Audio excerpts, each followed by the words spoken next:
ಕ್ರಿಸ್ತನನ್ನು ಪ್ರತಿಫಲಿಸುವಂತೆ ನಿಮ್ಮ ಆತ್ಮಗಳನ್ನು ಬಲಪಡಿಸುವ ಅನುದಿನದ ಧ್ಯಾನ. ಇಂದಿನ ಧ್ಯಾನದ ಶೀರ್ಷಿಕೆ ಆತನ ಸ್ವರೂಪಕ್ಕೆ ಬದಲಾಗುವುದು.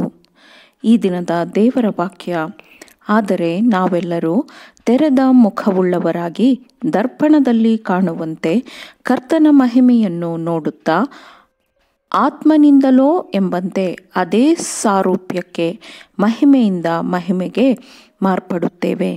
2 ಕೊರಿಂಥದವರಿಗೆ 3ನೇ ಅಧ್ಯಾಯ 18ನೇ ವಚನ. ಪಾಪ ತುಂಬಿದ ಹೋರಾಟದ ಆತ್ಮಗಳಾಗಿರುವ ನಮಗಾಗಿ ಮಧ್ಯಸ್ಥಿಕೆಯನ್ನು ವಹಿಸಲು ಯೇಸುಕ್ರಿಸ್ತನು ತನ್ನ ವೈಭವಪೂರ್ಣ ಮಾನವತ್ವದಲ್ಲಿ ಪರಲೋಕಕ್ಕೆ ಏರಿ ಹೋಗಿದ್ದಾನೆ.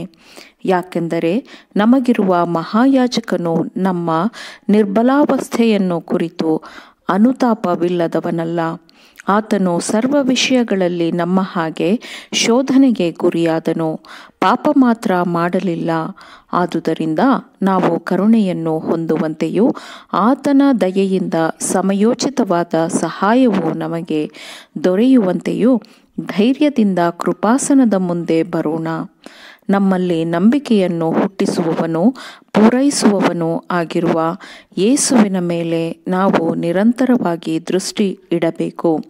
ಯಾಕೆಂದರೆ ಆತನನ್ನು ನೋಡುವ ಮೂಲಕ ನಾವು ಆತನ ಸ್ವರೂಪಕ್ಕೆ ಮಾರ್ಪಡುತ್ತೇವೆ. ನಮ್ಮ ಗುಣಸ್ವಭಾವಗಳನ್ನು ಆತನಿಗೆ ಸರಿಹೊಂದುವಂತೆ ಮಾಡಲ್ಪಡುತ್ತದೆ. ಕ್ರಿಸ್ತನು ತನ್ನ ಮಾನವತ್ವದಲ್ಲಿ ಮನುಷ್ಯರನ್ನು ಸುತ್ತುವರೆದಿರುವ ಎಲ್ಲ ತೊಂದರೆಗಳನ್ನು ಅರಿತುಕೊಂಡಿದ್ದಾನೆ ಎಂದು ಎಲ್ಲ ನ್ಯಾಯ ತೀರ್ಪಿನ ಅಧಿಕಾರವನ್ನು ಮಗನಿಗೆ ನೀಡಲಾಗಿದೆ ಎಂದು ನಾವು ಸಂತೋಷಪಡಬೇಕು. ಪರಿಶುದ್ಧರಾಗುವುದು ಎಂದರೆ ಯೇಸುವಿನ ಆತ್ಮ ಮತ್ತು ಆತನ ಮನಸ್ಸನ್ನು ದೃಢವಾಗಿ ಹಿಡಿದು ಕ್ರಿಸ್ತನ ಶಾಲೆಯಲ್ಲಿ ಯಾವಾಗಲೂ ಕಲಿಯುತ್ತಾ ಆತನ ದೈವ ಸ್ವಭಾವದಲ್ಲಿ ಯಾವಾಗಲೂ ಪಾಲುದಾರರಾಗುವುದು ಎಂದು ಅರ್ಥ. ಆದರೆ ನಾವೆಲ್ಲರೂ ತೆರೆದ ಮುಖವುಳ್ಳವರಾಗಿ ದರ್ಪಣದಲ್ಲಿ ಕಾಣುವಂತೆ ಕರ್ತನ ಮಹಿಮೆಯನ್ನು ನೋಡುತ್ತಾ ಆತ್ಮನಿಂದಲೋ ಎಂಬಂತೆ ಅದೇ ಸಾರೂಪ್ಯಕ್ಕೆ ಮಹಿಮೆಯಿಂದ ಮಹಿಮೆಗೆ ಮಾರ್ಪಡುತ್ತೇವೆ ಎಂದು ವಾಕ್ಯವು ಹೇಳುತ್ತದೆ. ನಮ್ಮಲ್ಲಿ ಯಾರೊಬ್ಬರಿಗೂ ನಮ್ಮ ಸ್ವಂತ ಬಲದಿಂದ ಅಥವಾ ನಮ್ಮ ಸ್ವಂತ ಶ್ರಮದಿಂದ ಈ ಬದಲಾವಣೆಯನ್ನು ತಂದುಕೊಳ್ಳಲು ಸಾಧ್ಯವಿಲ್ಲ.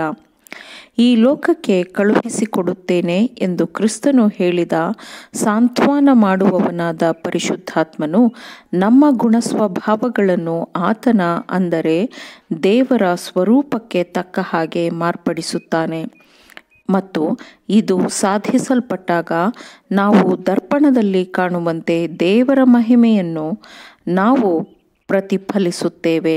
ಅಂದರೆ ಕ್ರಿಸ್ತನನ್ನು ದೃಷ್ಟಿಸುವವನ ಗುಣಸ್ವಭಾವವು ಕ್ರಿಸ್ತನ ಹಾಗೆಯೇ ಇರುತ್ತದೆ ಮತ್ತು ಆ ಮನುಷ್ಯರನ್ನು ನೋಡುವವರು ಕ್ರಿಸ್ತನ ಗುಣಸ್ವಭಾವವನ್ನು ದರ್ಪಣದಲ್ಲಿ ಕಾಣುವಂತೆ ಆ ಮನುಷ್ಯನ ಮುಖದಲ್ಲಿ ಕಾಣುತ್ತಾರೆ.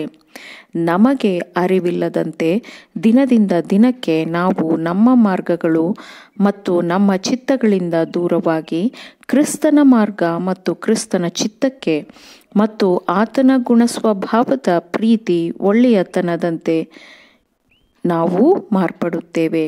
ಹೀಗೆ ನಾವು ಕ್ರಿಸ್ತನೆತ್ತರಕ್ಕೆ ಬೆಳೆಯುತ್ತೇವೆ ಮತ್ತು ಅರಿವಿಲ್ಲದೆಯೇ ಆತನ ಸ್ವರೂಪವನ್ನು ಪ್ರತಿಫಲಿಸುತ್ತೇವೆ.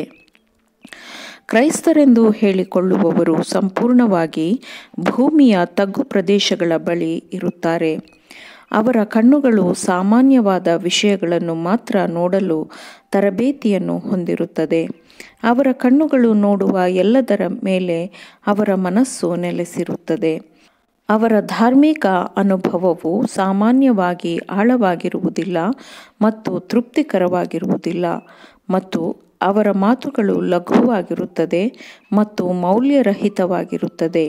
ಇಂತಹ ಗುಣವುಳ್ಳವರು ಕ್ರಿಸ್ತನ ಸ್ವರೂಪವನ್ನು ಹೇಗೆ ಪ್ರತಿಫಲಿಸಲು ಸಾಧ್ಯವಾಗುತ್ತದೆ?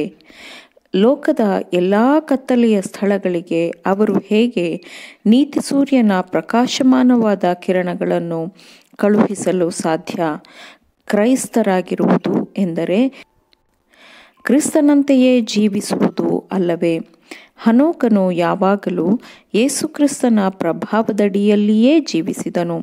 ಅವನು ಕ್ರಿಸ್ತನ ಗುಣಸ್ವಭಾವವನ್ನು ಪ್ರತಿಫಲಿಸಿದನು. ಒಳ್ಳೆಯತನ, ಕೃಪೆ, ಕೋಮಲತೆ, ಸಹಾನುಭೂತಿ, ಸಹನೆ, ದೀನತೆ, ನಮ್ರತೆ ಮತ್ತು ಪ್ರೀತಿ ಎಂಬ ಕ್ರಿಸ್ತನ ಗುಣಗಳನ್ನೇ ಆತನು ಪ್ರತಿಫಲಿಸಿದನು. ಕ್ರಿಸ್ತನೊಂದಿಗಿನ ಅವನ ಒಡನಾಟವು ದಿನದಿಂದ ದಿನಕ್ಕೆ ಅವನು ಯಾರೊಂದಿಗೆ ತುಂಬ ಹತ್ತಿರದ ಸಂಬಂಧವನ್ನು ಹೊಂದಿದ್ದನೋ ಅವನ ಗುಣಸ್ವಭಾವದ ಸ್ವರೂಪಕ್ಕೆ ಹನೋಕನು ಬದಲಾದನು, ಮಾರ್ಪಾಡಾದನು. ಆಮೇನ್. ದೇವರ ವಾಕ್ಯಗಳನ್ನು ಶ್ರದ್ಧೆಯಿಂದ ಆಲಿಸುವವರು ಮಾತ್ರವೇ ಆಗಿರದೆ ಪಾಲಿಸುವವರು ಆಗಬೇಕೆಂದು ನಿಮ್ಮನ್ನು ಉತ್ತೇಜಿಸುತ್ತೇನೆ. ಪರಿಶುದ್ಧಾತ್ಮನ ಸಹಾಯದಿಂದ ಆಲಿಸಿದ ನಿಮ್ಮೆಲ್ಲರಿಗೂ ಧನ್ಯವಾದಗಳು. ಮತ್ತೆ ದೈನಂದಿನ ಧ್ಯಾನಕ್ಕಾಗಿ ನಾಳೆ ಸಂಧಿಸೋಣ. ಆಮೇನ್.